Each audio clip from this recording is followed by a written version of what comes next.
Phone આવે, 18 વરણના phone આવે, મારા સાધુડા થનગને જુનાગઢમાંથી. પણ એક જ બાપુએ આપેલી સોપાઈ, ધીરજ ધર્મ મિત્ર ઓર નારી આફતકાલ પરખય ચારી. આ જે ધીરજ જે છે,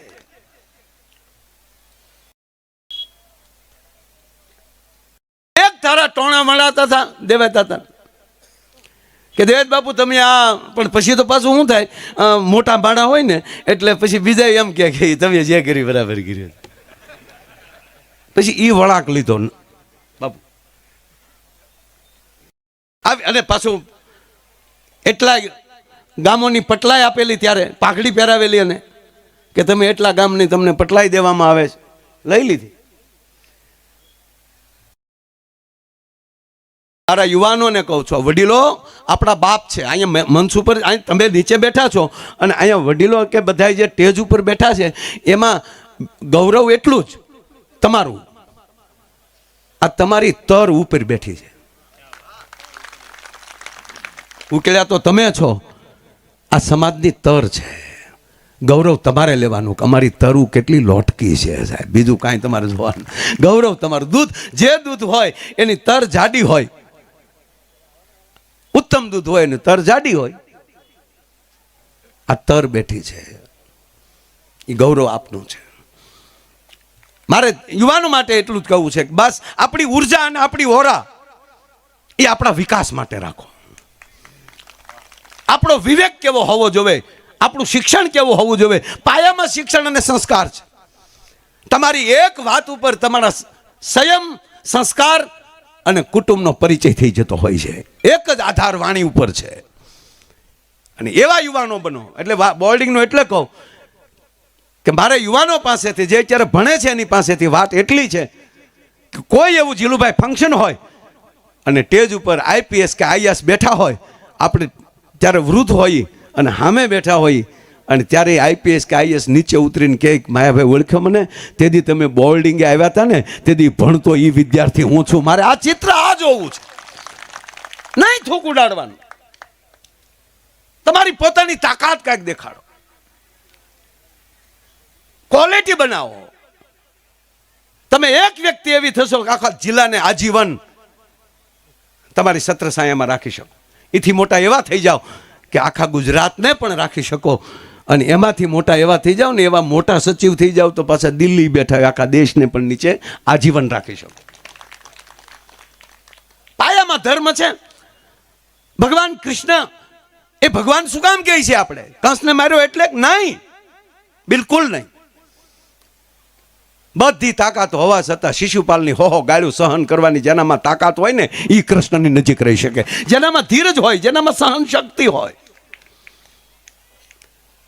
ઓલામાલી હો પૂરી થઈ જાય તો આંગળીમાં ને હાથે નીકળી ગયું હતું, અને જાણીએ છીએ દ્રૌપદીએ તીર લીરો બાંધ્યો હતો, તલે તેનો હાડલાનો કટકો ફાડીને એ તેથી સુદર્શન નીકળી ગયું હતું પૂછ્યા વગર કે બસ હો. પછી કૃષ્ણની રાહ નહીં જોવે, અસ્તિત્વ રાહ નહીં જોવે, પણ જીવન એવું જીવજો તમારી ભેગો કૃષ્ણ હોવો જોઈએ. પાંડવા નામ ધનંજય, હો બાજુ ન જોયું કૃષ્ણએ. અર્જુન તું ઉભો થા, પાંડવા નામ ધનંજય, તારી અંદર મને મારી છબી દેખાય છે.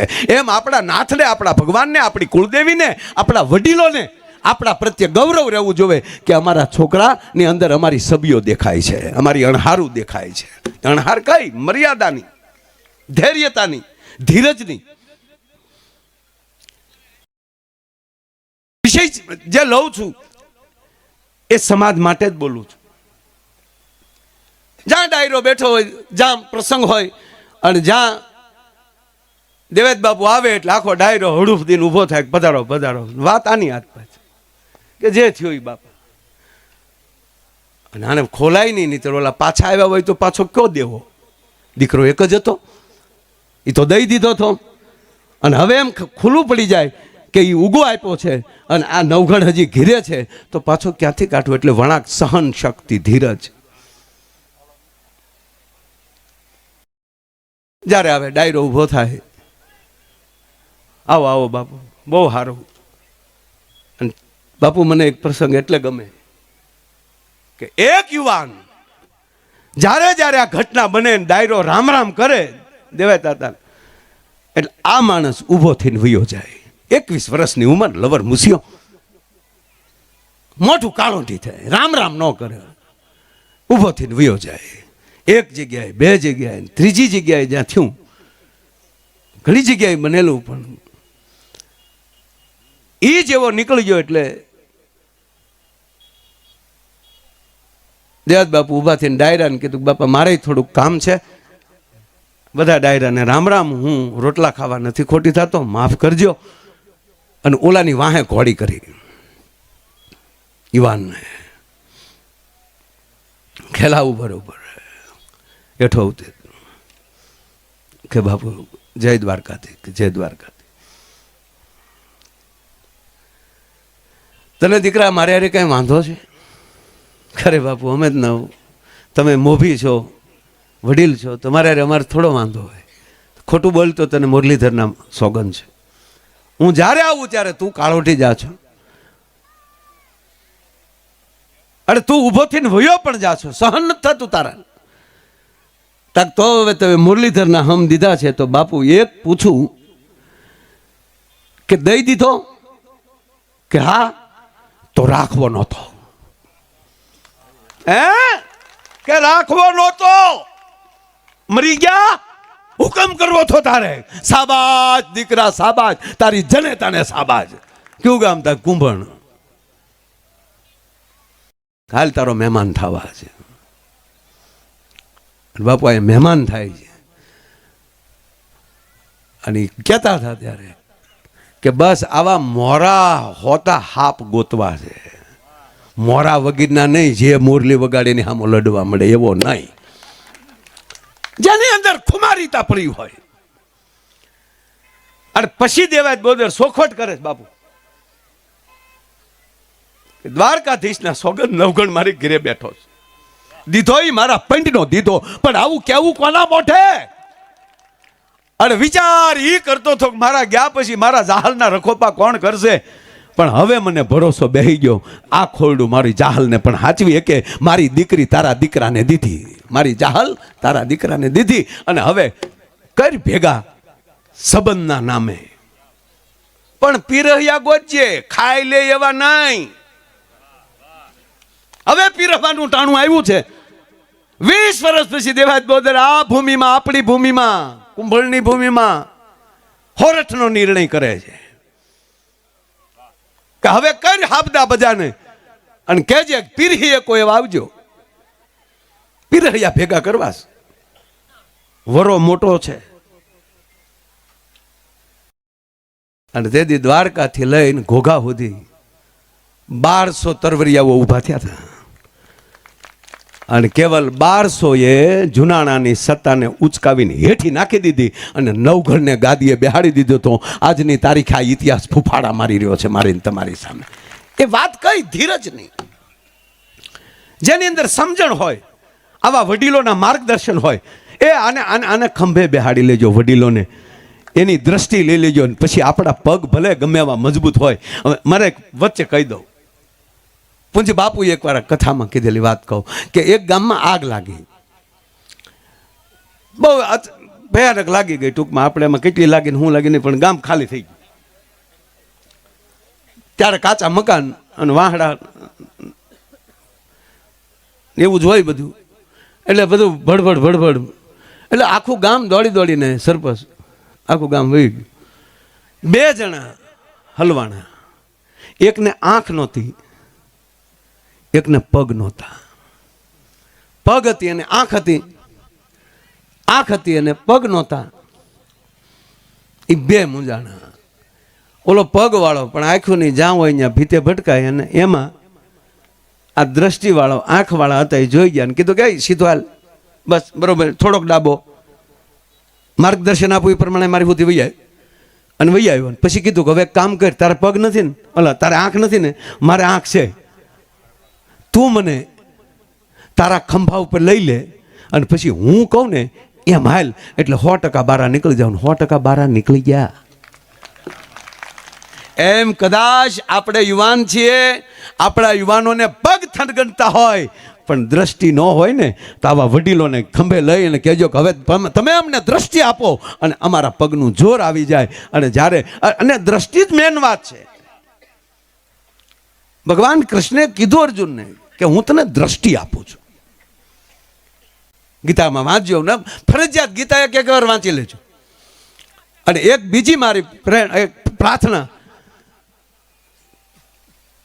કે જે આવા રૂડા લગ્નો થાય છે એ તમામ પરિવાર એક પ્રતિજ્ઞા લે આજ કે અમારા ઘરે દીકરીને સારા દિવસો દેખાશે અને એ દીકરીને અમે 8 મહિના એને ભાગવતના પાઠ કરાવશું બેઠા બેઠા. એને પ્રતિજ્ઞા લેજો મારા બાપા.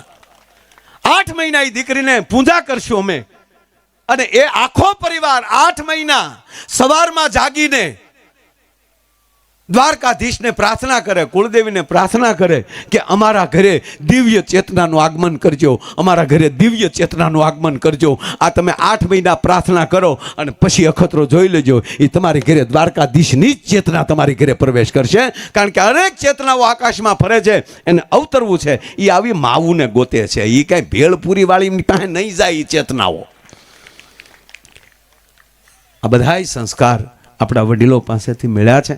બસ આવું જ્યારે જ્યારે કાર્ય થાય ત્યારે સમાજનો દ્રષ્ટિ લઈએ, આપણા પગનો થનગનાટ લઈએ અને આપણી જે એકતા જે છે, ભેદ છોડીએ. બધાએ કેટલાક ખાનામાં રહેશો, હજી કેટલાક ખાના કરવા છે.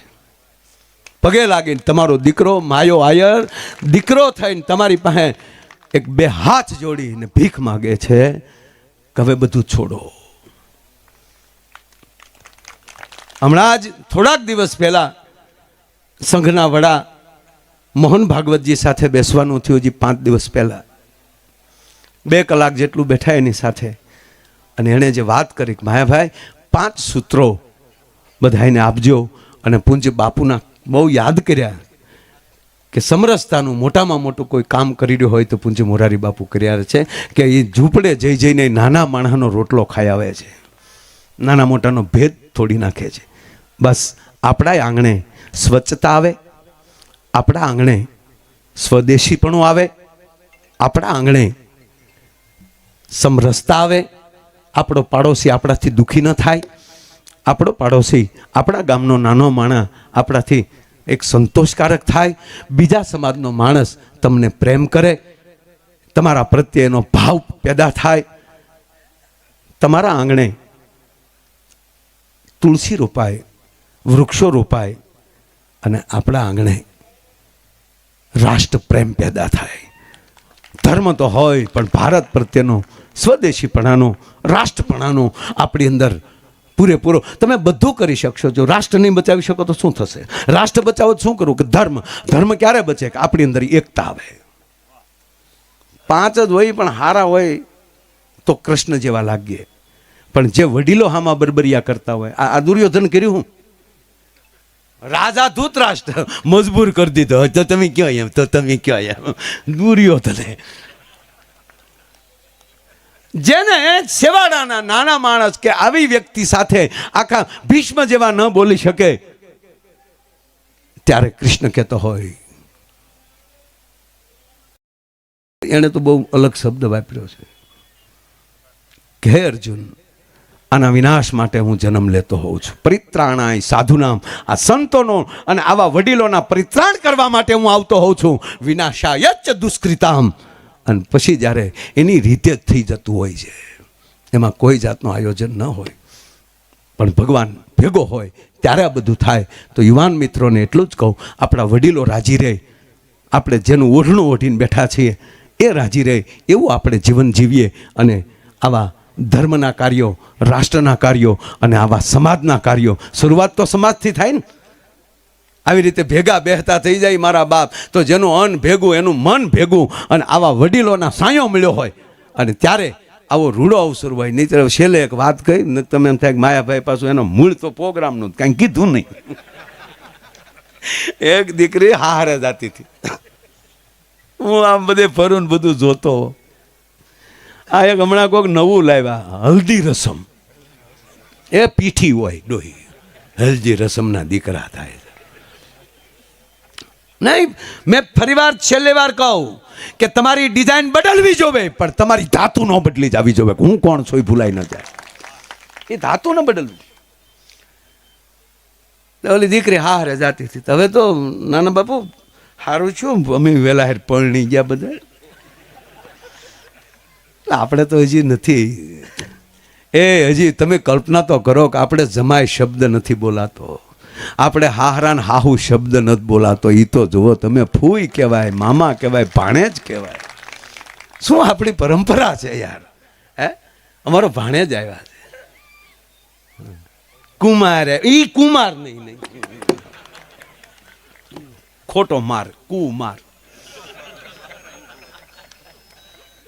બસ આપણા શબ્દ આપણી પરંપરા પકડી રાખશે. માંડવે બેઠા હોય તો એ રાધા કૃષ્ણની જ જોડ દેખાવી જોવે, રામ સીતાની જ જોડ દેખાવી જોવે. એમાં કોઈના બાપની તાકાત નહીં કે માણસ હાર બદલાવી શકે. વરરાજા રાજા જ લાગવો જોઈએ. આ ફેરા પૂરા થયા ને વિદાય આવ્યું. તે કન્યા બાવડું પકડીને જાતી હતી.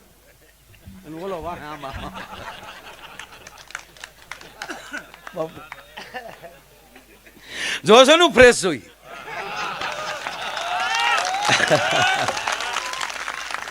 કારણ કે હું ગીતાને માનું છું, ભગવાનને માનું છું. જે અર્જુન જે થઈ રહ્યું છે એ બરાબર થઈ રહ્યું છે, અને જે થયું એ પણ બરાબર થયું છે, અને જે થશે એ પણ બરાબર થશે. બસ આ દ્વારકાધીશ કહે છે, હું નહીં.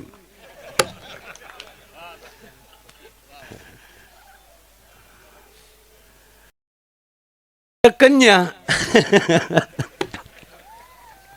હવે વિદાય થાય બાપુ, એટલે આખું ઘર રડતું હોય ને વિદાય વખતે. આવજો બેની આવજો, કાગળ પત્ર, વિદાય ગીત હાલતા હોય. તે તો બહુ કેમેરા ઉતાર્યા હોય, જોયું હોય. અમારી કરતા વધારે કેમેરા વાળાને ખબર હોય, કારણ કે નજીકથી પાડતા હાસુ હાસુ રોવે છે, ખોટું ખોટું રોવે. પછી અમુક અમુક તો આવડા પાછા ડિલેટ કરતા હોય કે આ કાઢો ભૂંડું લાગશે.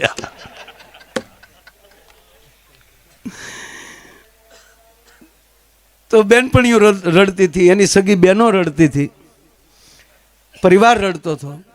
ના તો ગાડીએ પોગી ગયેલા. તો વરરાજો બે હામું જોવે. આ કન્યા નહોતી રોતી, બોલો. કન્યા તો મજબૂતાઈથી બાવડું પકડીને હાલી જતી હતી. તો ઓલો બિચારો ઢગેશ, એને થયું કે આ કેમ નથી રોતી એમ. તે વરરાજાને વહેમ આવ્યો કે મને એટલો બધો સારો લાગ્યો હશે ને, એટલે થયું કે ઘરના ભલે રડે પણ આવો વરરાજો મળ્યો તો થોડું રડવાનું હોય. અને આ વરરાજાને અમુકને આમ ખોટે ખોટી હવા આવી જાય કે હું વરરાજો હારો છો એટલે કરતા હતા. રહેવા દે, હજી આ નથી કાંઈ ખુલ્યું. ઘરે આવશે જ ખબર પડશે.